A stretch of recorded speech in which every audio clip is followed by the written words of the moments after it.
Chapter 8, Painful Blessings, 2007. When my supervisor informed me that she was ready to interview me for the position at work, I counted the days that I had temped at the company.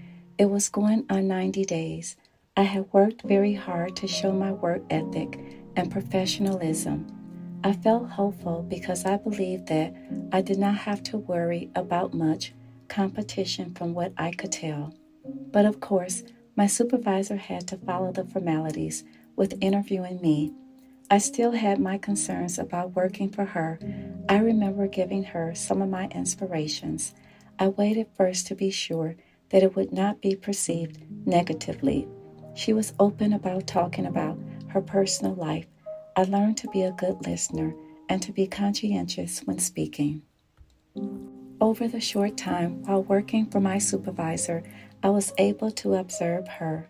She was very boisterous and had a genuine humor, thus allowing her to pave a career path where she became a natural talker and negotiator. But sometimes the things that she would say with confidence and boldness caused me to think that she rarely made mistakes. She did exude strength as she expressed many of her life's experiences. There were good and bad. At first, she was captivating because she was able to communicate well and expound on her knowledge. I think her candid personality around the office caused others to talk and distance themselves from her over time. On the day of the interview, we met in a conference room. I started to feel nervous, but I managed to conceal it. While being interviewed, she disclosed that she was going to hire me the first day we met. She briefly expressed how she heard a voice say, "Hire her," and went on to say that in all of her years of working, she had never heard anything like it. Instantly, my stomach dropped. Her countenance exhibited sincerity. I was polite as I stared and kept a straight face. While my thoughts were forming, I wanted to jump and shout because I knew that was God's favor. I wanted my praise to be heard, but I knew that I had to contain myself. As she concluded the interview, I was in awe. Then she gave me my offer letter, and I thanked her. When I left the conference room, I felt how Queen Esther must have felt when she experienced favor by the king in the book of Esther from the Bible. My heart was full of praise as I walked gracefully to my cubicle. As soon as I sat down, I meditated on witnessing answered prayer and hearing the words, "Hire her." That blew my mind. I am humble and take nothing for granted because I fear God.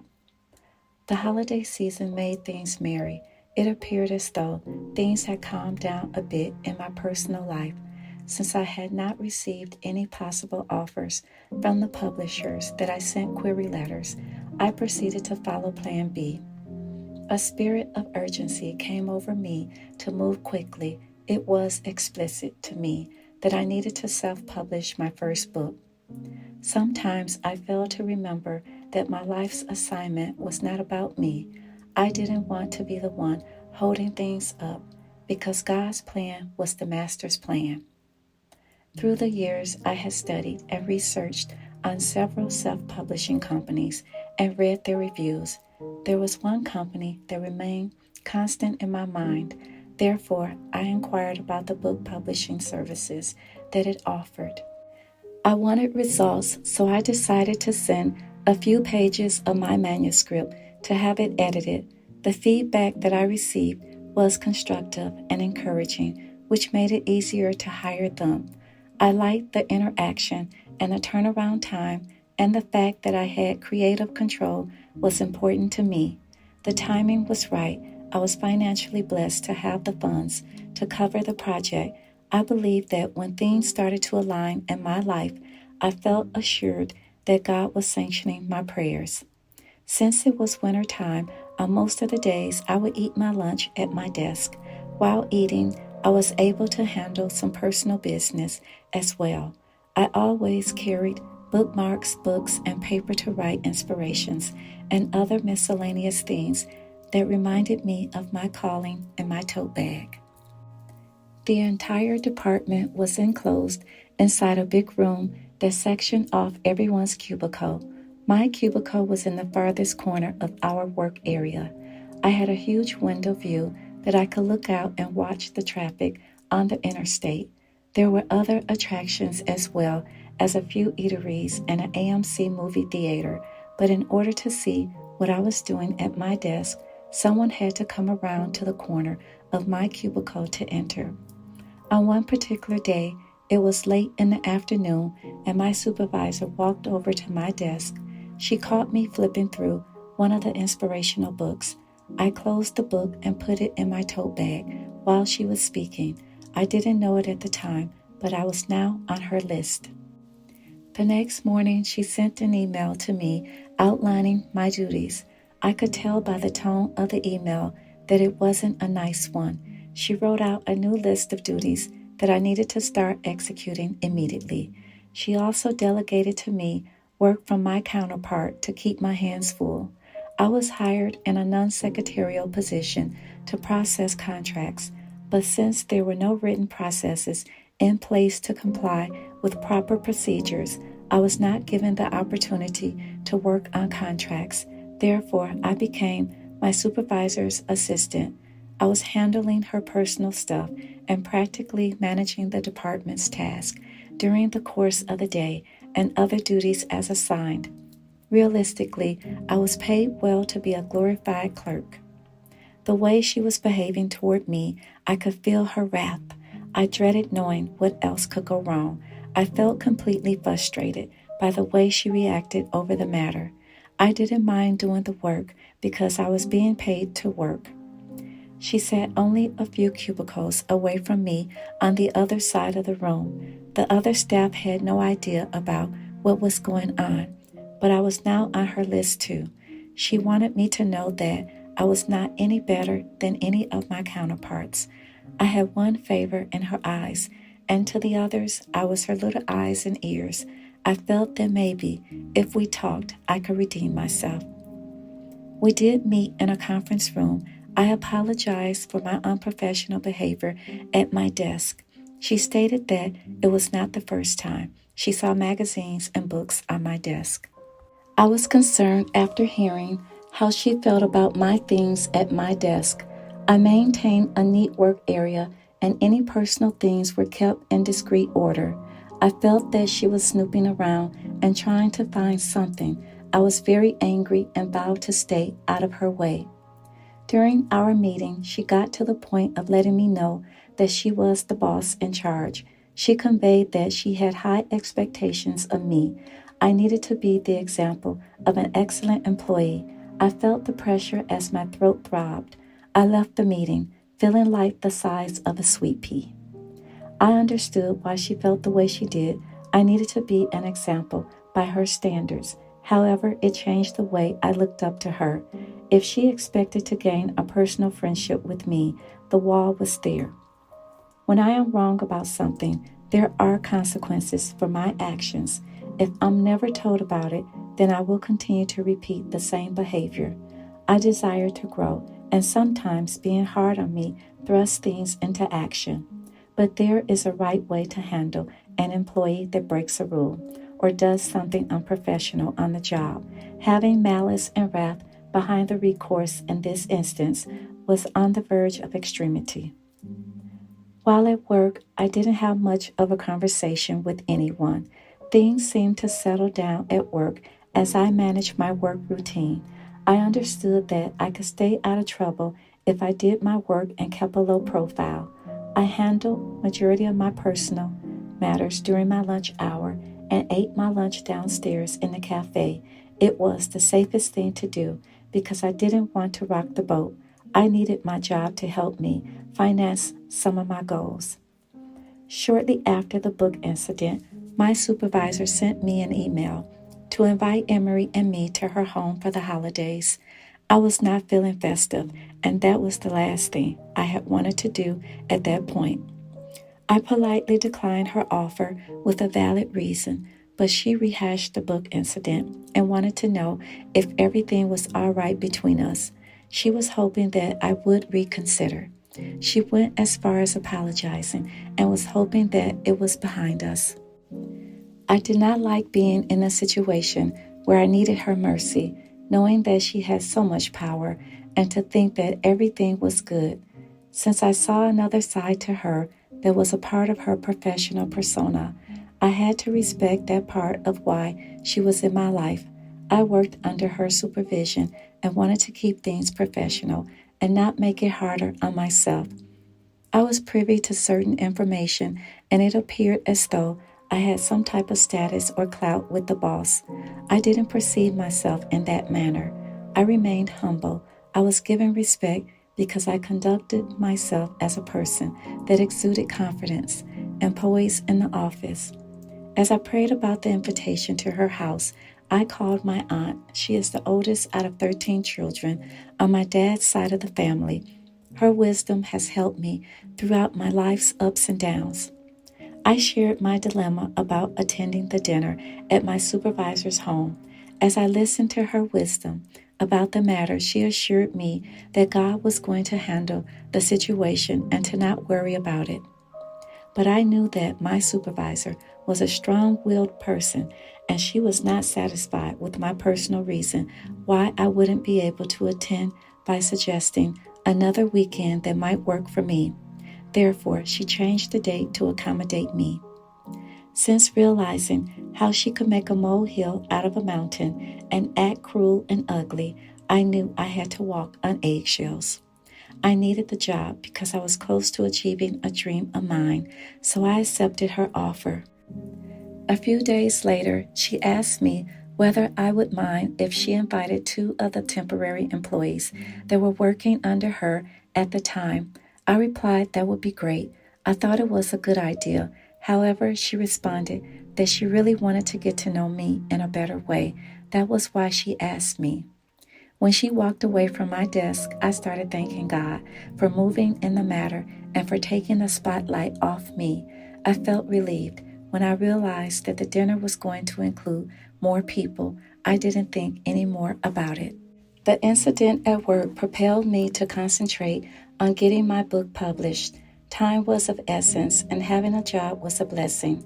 My current job was one of the highest paying jobs I had ever held, but I knew better to not put any trust in that or lose sight of knowing that there is no job security when I'm working for someone else.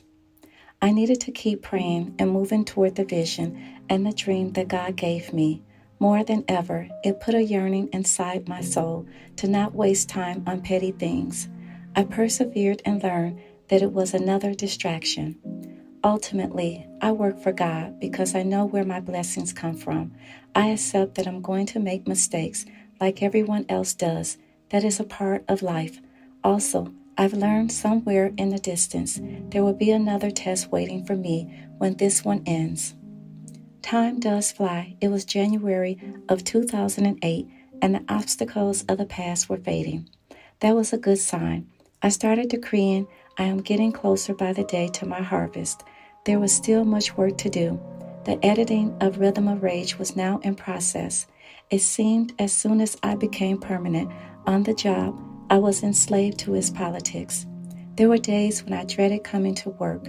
The department morale started going down. I believe that it was because of my supervisor's management style and her conduct. Whenever she arrived at work, everyone in the office knew it. The tone of her voice was loud. When she spoke, everyone could easily hear her conversations. Unfortunately, she did not have an office. The phone calls and conference calls would get pretty intense.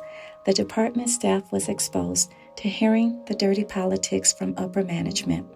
Since observing and listening to how the other staff felt about many things that were happening in the department, I learned that everyone was starting to feel uneasy as well.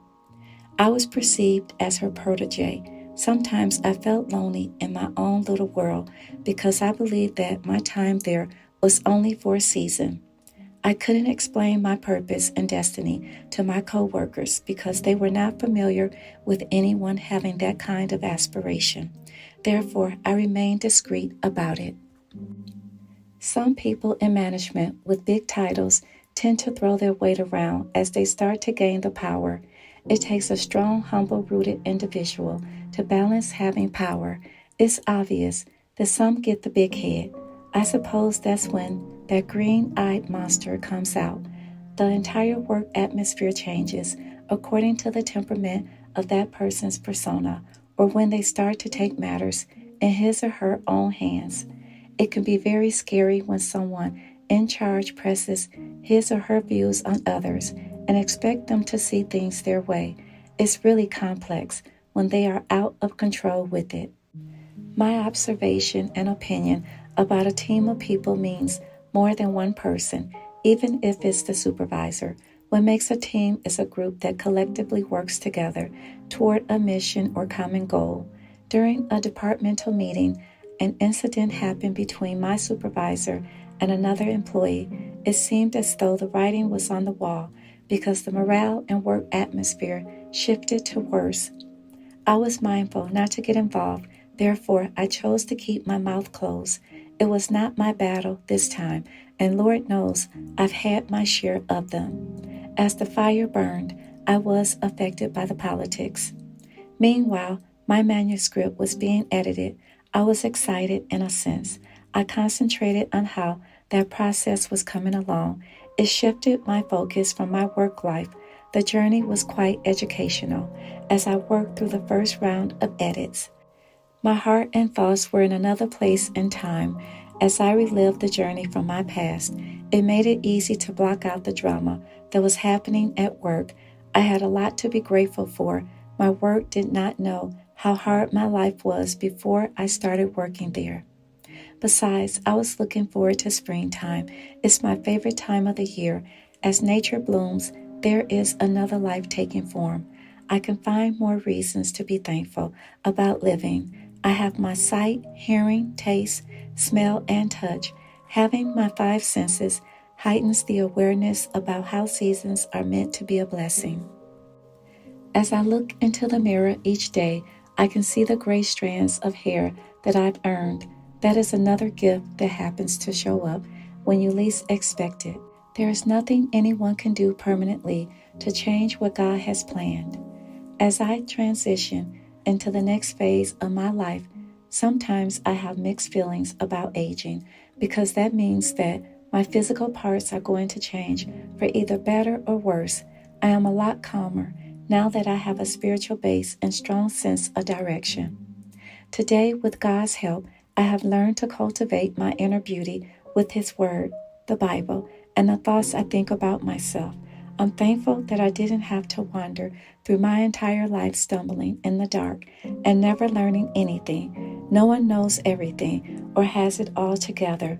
We all need a guide when we aren't sure in knowing which way to go when life doesn't turn out the way we planned it. While at home one evening, my supervisor called me. I answered the phone. My thoughts were on how God could use me in this situation. While listening to her grievances, I felt sympathy. I reflect on the times when I needed a friend or a sounding board. Ultimately, I believe that our paths did not cross by happenstance. I referred her to a source that I was familiar, an attorney. It's good to know people and to be conscientious in how you treat others because you never know how your blessing is going to show up in your life. After we got off the phone, I trusted God to work the impossible and to send her His peace because we all need it. Quite honestly, there was something special that I saw in my supervisor. She naturally had a humor that would ignite a tickle and had the charisma to speak on many subjects in such a way that was compelling, empowering, and engaging. Oftentimes, I was fascinated by such radiance. I would comment on the things that she would say that were uplifting. At times, I did reveal to her that she was not doing what she was called to do. She seemed to get quiet when I would talk that way. She was interested to hear more, but I searched for the right words and continued to encourage her by saying she would make an outstanding motivational speaker because she exhibited it. However, there was a negative force that was blocking her from having the drive to pursue her God-given gifts. It was apparent that she was in the wrong occupation and had been for years. She did express how her career afforded her a nice living. I understood her point because she lived in $1 million home. It was absolutely stunning. She decorated it herself from the artwork to each room, having its own theme. It detailed how she would make a stupendous interior decorator. While patiently waiting for my editor to return the second round of edits, my manuscript, I realized that the process was going to take time. Therefore, I focused my attention to finding a new church. I received a postcard in the mail. It was from a local church. While looking at it, I felt connected to the pictures. The different faces and smiles that were printed on the postcard exhibited unity, peace, joy, and a sense of belonging. I often yearn for that, and seeing the unity of many nationalities worshiping together. I had the experience before when I used to attend a multicultural church, but I moved out of the area. I remembered a few years ago attending a concert at the Airy Crown Theater in Chicago to see gospel artists Mercy Me and Amy Grant. I had an incredible time listening and enjoying the music. My heart was full of praise and worship. As I looked around the auditorium, I noticed that there weren't many African American people, but I did not let that deter my heart from embracing the spirit that was flowing through the place. Suddenly, I was able to hear these words: "This is what heaven is going to be like." I thought to myself, there would not be just one color or kind of people in heaven. It was amazing hearing such words because the amps and sound system were very loud that evening. I've always enjoyed visiting churches, but it came to a point that I did not feel satisfied because I was bouncing from church to church. Again, while I stared at the postcard, I resolved that I would visit Covenant of Faith. The first time I attended the church was on a Wednesday evening during Bible study. When I got there, a woman was reading scriptures from the Bible. I didn't want to distract anyone, so I quietly found a seat. After the first 10 minutes, it felt refreshing as I listened intently to the word. I enjoyed how the word was coming forth and the discussion in between the scripture reading. There was a calmness that came over me. I sat there pondering about the times when I was a little girl. I was forced to attend Bible study at my granddaddy's church in Mount Clemens, Michigan, named Emmanuel Son of Light. It brought back old memories on the times when I would sit in Bible study, but tonight I felt the message was clear and my spirit received it. After the Bible study ended, I spoke to the members as I made my way out the door. While driving home, I believed my granddaddy's spirit was with me. I had a revelation that the word was seasoned under the man of God at Covenant of Faith. I shared the excitement with Emery as I smiled about it. I could tell that my spirit was in tune because there was a thirst that lingered, and I didn't take it lightly, so I pondered on what I should do. Somehow I strongly believed that God sent me there, and because I had no covering from a shepherd, a pastor, I decided that I would stop church bouncing and visit the church again. During the next visit that I had with Covenant of Faith, Emery was there with me. It was nice to have his companionship. We both felt that we needed to attend a few more services before we joined together. Savannah called me to share the news about her husband accepting his calling to preach. When she exhibited how excited she was about it, I felt happy to hear the news. I started thinking of how long it's been since the last time we saw one another. It was going on 5 years. I talked to Emery about the news and how I wanted to go to Atlanta for her husband's trial sermon. He was supportive about it, and we made plans to be there. I thought how nice it would be to sit and visit with Savannah. We drove to Atlanta, Georgia. When we arrived there, the humidity and rain was unbelievable. It rained hard and long, but the humidity was the worst thing. We enjoyed the fellowship and laughter while bonding with Savannah's family. Her husband's initial sermon was a wonderful experience for us. I admire them because they are not only a beautiful couple, but they are also out doing the work of God together in ministry. It was wonderful seeing the sunset.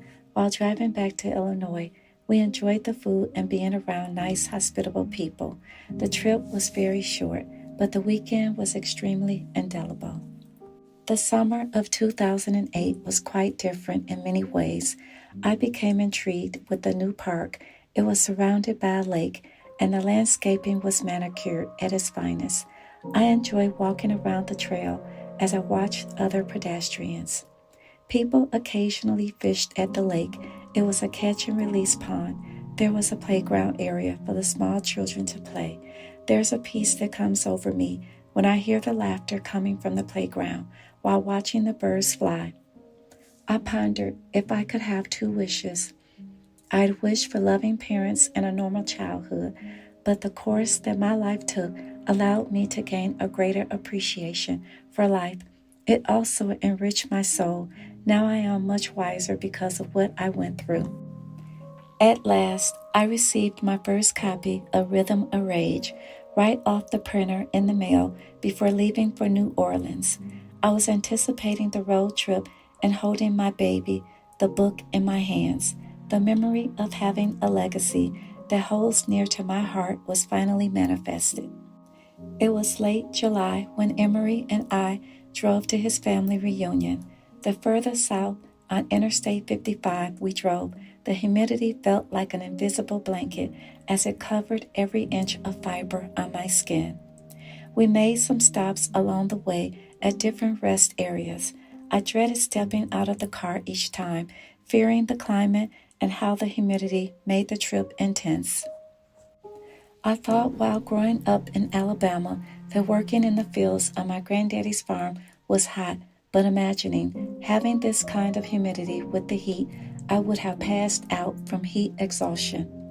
As I looked forward to seeing New Orleans for the first time, I did not know what to expect, but I always wanted to visit during Mardi Gras season.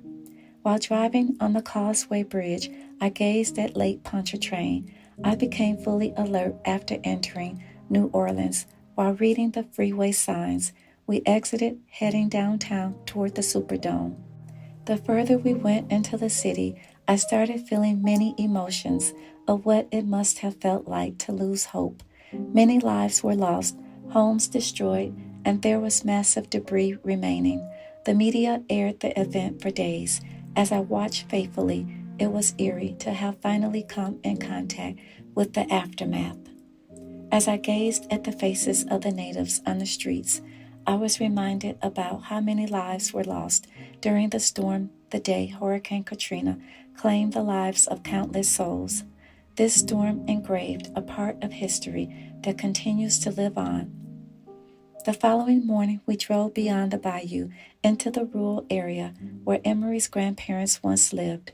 There were innumerous swamps covered by trees. Once again, I found myself gazing as if the trees were telling a distinctive story. When we reached our destination, of course, there was no longer a house or a marking to indicate where the home stood.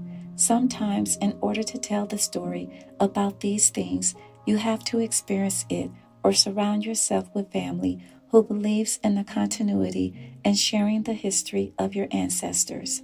It is indeed a true treasure worth having. The times had changed. Homes that once stood along the roadside have been destroyed, dilapidated, or abandoned as things became modernized, but that can still sometimes never erase the fond memories of the past. We stopped by the local church down by the main intersection, Brule Gilead Street, where his ancestors worshiped. Many were laid to rest behind the church burial plot. We decided to view some of the headstones. The dead bodies are buried on top of the ground in New Orleans.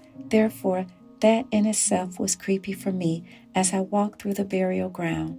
I regret to mention the heat index must have been 108 degrees, plus the humidity. The heat became monstrous.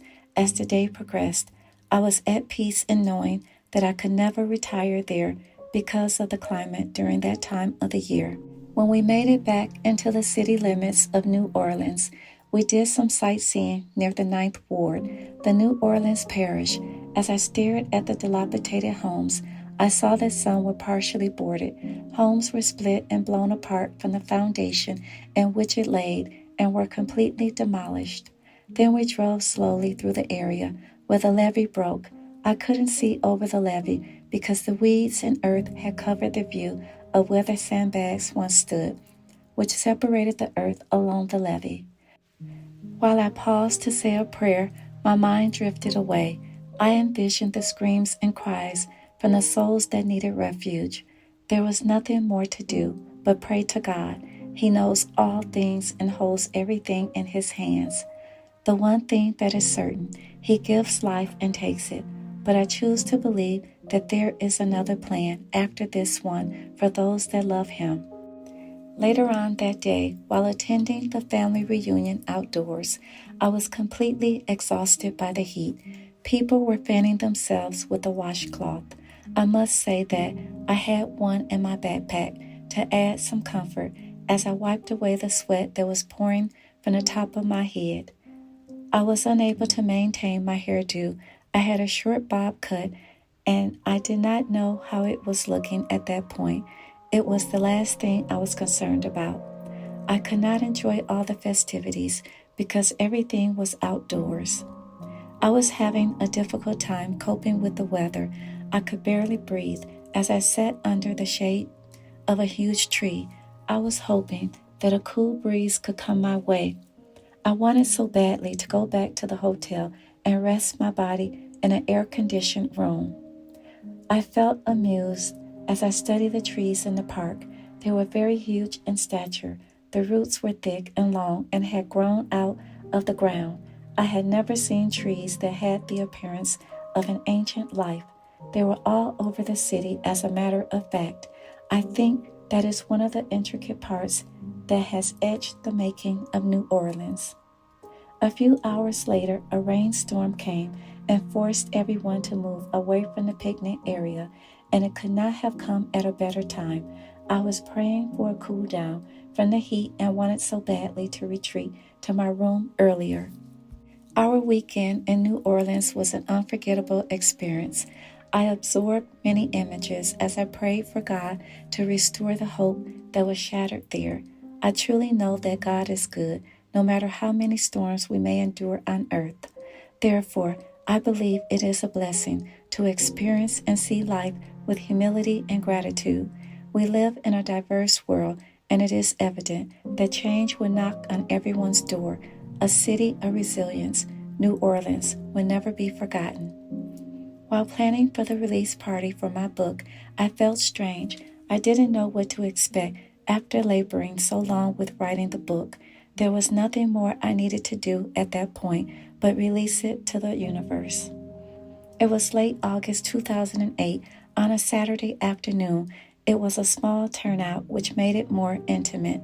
I thought it was great timing because my two friends, Samaria and Charlotte from New York, were in town, and they had the chance to stop by to give their support.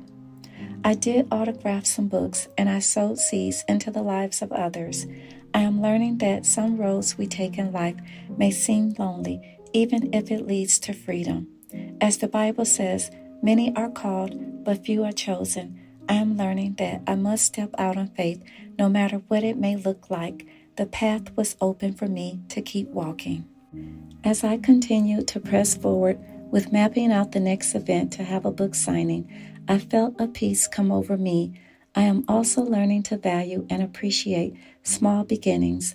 As I embrace each day, I see that my life is getting better in many ways. I have hopes and dreams that continue to press heavy on my heart. My church held an event at a local venue for the women. I was invited to be one of the speakers to share a little about my Christian brand. My company, Reflections of Grace, I started a spiritual inspirational writing company through the dreams that God gave me. I have learned that there are brand builders and brand busters. I have managed to not fall into the pit and to steer away from negative people. But of course, I have encountered opposition, and I am mindful that the haters are sometimes in the close distance, but haven't revealed themselves yet. As I hold my head up through all things, I can only look to God because He gave me this assignment. And I know that I cannot quit in the middle of the race. There is much work to do that is beyond the physical aspects, and the hardest part sometimes is hearing God for the next step. Oftentimes, the war rages within me because I get impatient when I think I know the answers or the way I should go. But the more I listen to the inner voice and follow it, the more I'm reaching greater heights. My source and higher power is God. I've learned to not act in haste, but to trust that God is leading and guiding the way. My past has taught me that those hunches that I acted on were there to teach me to listen within, but when I missed the mark, I wished I had listened. As a child, I remember hearing how time flies. I guess as you reach the age 40 something, time does fly. I am concerned about how I live my life and how I am doing the simple things that make me happy. I enjoy sharing and inspiring others to believe that God has a plan for their lives too. The most beautiful thing about this time of the year was living to see JR graduate from Iowa State College. It was a cold winter's day. The snowstorm was in effect. The highways were covered 70% with ice and snow. We saw trucks and cars turn upside down on Interstate 80. As Emery drove, I prayed for traveling grace to and from our destination.